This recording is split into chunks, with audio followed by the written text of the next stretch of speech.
Assalomu alaykum. Bugungi darsimizni barcha elektromontaj va yevromontaj bilan shug'ullanuvchi elektriklar ko'rishlari shart. Bugungi darsimizda biz Kirchhoffning birinchi qonunini o'rganamiz. Kirchhoffning birinchi qonuni tugunga kiruvchi toklarning algebrik yig'indisi tugundan chiquvchi toklarning algebrik yig'indisiga teng. Bu yerda bizda tugun nuqta deb 3 va undan ortiq elektr o'tkazgichlarning tutashgan joyi tugun nuqta deyiladi. Kirchhoffning birinchi qonunining formulasi quyidagicha ifodalanadi yoki buni ikkinchi ko'rinishi ham mavjud. Ya'ni tugunga kiruvchi va chiquvchi toklarning algebrik yig'indisi 0 ga teng deb olinadi. Bunda tugunga kiruvchi toklar musbat qiymatda, tugundan chiquvchi tok esa manfiy qiymatda olinishi kerak. Buni biz hozir amaliy jihatdan quyidagi elektr sxemada ko'rib chiqamiz. Bunda bizda manba sifatida 12 voltli o'zgarmas tok manbasidan foydalanganmiz. Ya'ni bu yerda hozir bizda iste'mol sifatida 12 vatli yoritish lampasi va 6 vatli yoritish lampasidan foydalanganmiz. Birinchi 12 vatli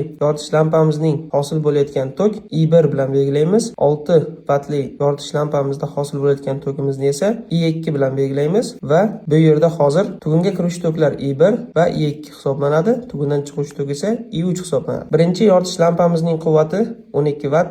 Buni biz quyidagi formula bilan topib olamiz. Ya'ni I1imizni topish uchun quvvatni kuchlanishiga bo'lamiz va 1 amper kelib chiqadi. Bu yerda bizda yana bir e'tibor beradigan joyimiz, ikkita iste'molchi bir-biriga nisbatan parallel ulanganda kuchlanishlar bir xil bo'ladi. Ya'ni U1 teng U2 ga bo'ladi. I1imiz 1 amperga teng bo'ldi. P2miz esa bizda 6 vatt edi. Buni 6 ni 12 voltga bo'lamiz. 0.5 amper hosil bo'ladi va I1imiz 1 amper, I2miz esa 0.5 amper. Kirchhoffning birinchi qonuni bo'yicha tugunga kiruvchi toklar I1, I2, chiquvchi tok esa I3. Bundan ko'rinib turibdiki, I1 ni I2 ga qo'ysak I3 hosil bo'ladi.